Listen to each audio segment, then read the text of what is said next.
my YouTube channel. ඉතින් අද video එකෙන් කතා කරන්නේ ඔයාගේ අත්යට කළු වෙලා නම් දාඩියෙන් අද ඔයාගේ ගොඩාක් තියෙනවා නම් කරන්න පුළුවන් ට්‍රීට්මන්ට් එකක් යන. ඉතින් අත්යට ටිකක් පැහැපත් කරගන්න, ඒ වගේම දාඩිය අඩු කරගන්න ටිප්ස් කීපයක් තමයි අද වීඩියෝ එකෙන් කතා කරන්නේ. අත්යට අඳුරු නිසා ඔයා මෙච්චර කාලෙ අත් නැති ඇඳුම් අඳින්න අකමැත්තක් දැක්වුවා නම් ඔයාට පුළුවන් මේ ට්‍රීට්මන්ට් එක එක දිගට කරලා හොඳ රිසල්ට් එකක් ගන්න. ඉතින් ඔයාගේ ෆේස් එක වගේම අත්යටත් ලස්සනට පැහැපත්ව සුවඳට තියාගන්න ටිප්ස් ටිකක් අපි අද වීඩියෝ එකෙන් කතා කරමු. තියෙන අඳුරු ගතිය නැති කරන්න අද අපි ස්ක්‍රබ් එකකුත් හදනවා, ඒ වගේම පැක් එකකුත් හදනවා. ඉතින් අපි බලමු කොහොමද මේ දෙක හදාගන්නේ කියලා. ඉස්සෙල්ලාම බලමු කොහොමද ස්ක්‍රබ් එක හදාගන්නේ කියලා. ඉතින් ඔයාලට මේ ස්ක්‍රබ් එක හදාගන්න ඕන වෙන්නේ කෝපි කුඩු ටිකක්. ඒ වගේම ඔයා පාවිච්චි කරන ෆේස් වොෂ් එක හරි ක්ලෙන්සර් එක හරි එහෙමත් නැත්නම් බොඩි වොෂ් එකක් හරිත් මේකට පාවිච්චි කරන්න පුළුවන්. ඉතින් මේ දෙක එකට මික්ස් කරලා අත්තට ඇප්ලයි කරලා විනාඩි 5ක් විතර හොඳට ස්ක්‍රබ් කරන එක තමයි අපි පළවෙනි ස්ටෙප් එක විදියට කරන්නේ. මෙතනදී ස්කින් එක හොඳට ක්ලීන් වෙනවා වගේම අත්තට තියෙන මැරුණු සමත් අයින් වෙනවා. විනාඩි 5ක් විතර හොඳට ස්ක්‍රබ් කරාට පස්සේ අපිට පුළුවන් මේක මෙන්න මේ විදිහට වතුර වලින් අයින් කරගන්න. කෝපි කුඩු වලට අපේ ස්කින් එක හොඳට ස්ක්‍රබ් කරලා මැරුණු සම අයින් කරන්න පුළුවන්. ඒ වගේම අපේ ස්කින් එක පැහැපත් කරන්නත් පුළුවන් කෝපි කුඩු වලට.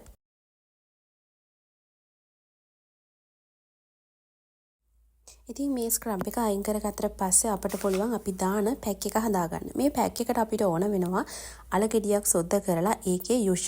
ඒ වගේම අපිට කහ ටිකකුත් ඕනි වෙනවා මේ පැක් එක හදාන්න. ඉතින් මේ දෙක එකට මික්ස් කරලා ඇප්ලයි කරන්න තමයි තියෙන්නේ. ඉතින් කහ කියන්නේ හොඳ විස බීජ නාශකයක්. ඒ වගේම ඉන්ෆෙක්ෂන් වලට හොඳයි. ඒත් එක්කම ඔයා ෂේව් කරනකොට කැපිලා තුවාල වෙලා වගේ තියෙනවා නම් ඒවා ඉන්ෆෙක්ට් වෙන්නේ නැති වෙන්න ඉක්මනට සුව කරන්න හොඳයි. ඒත් එක්කම අල කියන්නේ නැචරල් බ්ලීච් එකක්. ඒ කියන්නේ අපේ ස්කින් එක නැචරලිම ලයිට් කලර් කරන්න පුළුවන්. එහෙම නැත්නම් පැහැපත් කරන්න පුළුවන් ඉන්ග්‍රීඩියන්ට් එකක්. අපි ඉතින් බලමු කොහොමද මේ පැක් එක දාගන්නේ කියලා. ස්ක්‍රබ් එක කරලා ඉවරනාට පස්සේ අපිට හොඳට ස්කින් එක ඩ්‍රයි කරලා මේ පැක් එක ඇප්ලයි කරගන්න පුළුවන්. ඉතින් හොඳට පේස්ට් එකක් විදිහට හදාගත්ත මේ පැක් එක ඇප්ලයි කරලා විනාඩි 20ක් විතර තියලා මේක සාමාන්‍ය වතුරෙන් හොදලා යවන්න පුළුවන්. ඉතින් මේක ඇප්ලයි කරන ගමන් මම කියන්නම් අත්යට කළු වෙන්න හේතු. ඉතින් අපි නිතරම ටයිට් ඇඳුම් අඳිනවා නම් අත්යට කළු වෙන්න ඒකත් හේතුවක්. ඒ වගේම අපි ටිකක් බර වැඩි නම් හෝමෝන් ඉන්බැලන්ස් එකක් තියෙනවා නම් ඒ නිසාත් අපේ අත්යට කළු වෙන්න පුළුවන්. ඒ වගේම ඇලර්ජික් තත්ත්ව පිරිසිදුකම මදි නම් ඒත් එක්කම ඔයා වතුර අඩුවෙන් බොන කෙනෙක් නම් අත්යට කළු වෙන්න, ඒ වගේම ඊටමත් අධික විදිහට දාඩිය දුගඳ එන්නත් ඒක හේතුවක් වෙනවා.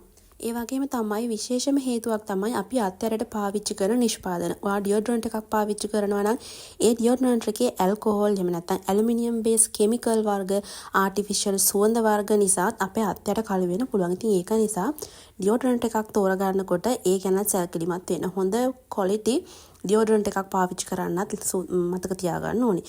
ඒ වගේම තමයි ඔයා නිතර ඔෆිස් යන කෙනෙක් නම් මම ගොඩාක් දැකලා තියෙනවා ඔෆිස් යන අය ටිකක් අර සිල්ක් එහෙම නැත්නම් සැටින් වගේ රෙදි වලින් හදපු ඩ්‍රෙස් අඳිනවා. ඉතින් එතකොටත් අර අපේ දාඩිය ඉක්මනට උරා ගන්නේ නැති නිසා දාඩිය ගඳ ඉක්මනට එන්න බලනවා. ඒක නිසා පුළුවන් තරම් කොටන් ඇඳුම් අඳින්න. ඒ වගේම ඩියෝඩරන්ට් එකක් පාවිච්චි කරනවා නම් හොඳ ක්වොලිටි ඩියෝඩරන්ට් එකක් පාවිච්චි කරන්න. ඩියෝ එකක් ගන්නකොට ඒ කියන්නේ සුවඳ විතරක්ම නෙවෙයි ඒකේ තියෙන ඉන්ග්‍රීඩියන්ට්ස් ක්වොලිටි එක ගැනත් හොයලා බලන්න. ඒත් එකම කරන්න පුළුවන් දෙයක් තමයි හොඳට වතුර බොන්න. වතුර බොන එකෙන් අපේ දාඩිය ගඳ අඩු කරගන්න පුළුවන්. ඒ වගේම තමයි ෂේව් කරනකොටත් ගොඩක් සැලකිලිමත් වෙන්න ඕනි. ෂේව් කරන කලින් හොඳ ස්ක්‍රබ් එකක් පාවිච්චි කරලා ෂේව් කරොත් අර රේසර් එක එහෙම නැත්නම් ඔයා ෂේව් කරන්න පාවිච්චි කරන දේත් එක්ක අපේ ස්කින් එක අර ලොකුවට ගැටෙන එක අඩු වෙනවා. ස්කින් එක ස්මූත් වෙනවා නම්. ඒත් එක්කම තමයි බොඩි ෂේවින් කරනකොට අත්යටත් ෂේව් කරගන්න. එහෙම නැත්නම් බොඩි එක ස්ක්‍රබ් කරනකොට අත්යටත් ස්ක්‍රබ් කරන්න. එහෙම නැත්නම් ඔයා පැක් එකක් බොඩි එකට දානවා නම් ඒ පැක් එකම අත්යටට දාන්නත් මතක තියාගන්න. පැක් එකත් අයින් කරාට පස්සේ ඔයාට පුළුවන් මොකක් හරි ජෙල් එකක් එහෙම නැත්නම් ඔයා පාවිච්චි කරන අත්යටට පාවිච්චි කරන දෙයක් ඇප්ලයි කරන්න. ස්පෙෂලි හොඳයි ඇලෝ ජෙල් එකක් එහෙම නැත්නම් විටමින් C අඩංගු ජෙල් එකක් වගේ පාවිච්චි කරනවා නම් අර ක්‍රීමි ටයිප් දෙයක් ඇප්ලයි කරොත් අර අතරම නැමිලා තියෙන නිසා දාඩි එකතු වෙන්න පුළුවන්. ඉතින් ඒක නිසා අපිට පුළුවන් ජෙල් ටයිප් එකක් ගන්න. ඒක අර ස්කින් එකට ඇබ්සෝබ් වෙන නිසා. ඉතින් මම මෙතනදී අද ඇප්ලයි කරන්නේ විටමින් C අඩංගු ඔරිෆ්ලේම් එකේ ඇප්‍රිකෝට් ජෙල් එක. ඉතින් ඒකෙන් අපේ ස්කින් එක පැහැපත් කරන්න වගේම අර දාඩි ඉක්මනට දාන්න නැති එකත් දාන එකත් කන්ට්‍රෝල් කරන්න පුළුවන්. ඒක ජෙල් එකක් නිසා.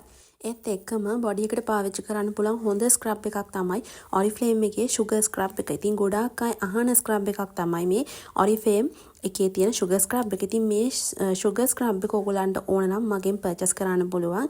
මගේ number එක තියෙනවා. ඔයාලට පුළුවන් ඒ number එකට message එකක් WhatsApp message එකක් දාලා ඒ product එක order කරන්න. ඉතින් මම හිතනවා අද වීඩියෝ එකත් ඔයාලා බලලා මේ ප්‍රශ්නේ ඔයාලටත් තියෙනවා නම් මේක try කරලා බලයි කියලා. ඉතින් අලුත් වීඩියෝ එකකින් අපි ආයෙත් හම්බ වෙමු. ඒ වගේම thank you වීඩියෝ එක අන්තිම වෙනකම් බලපු හැමෝටම.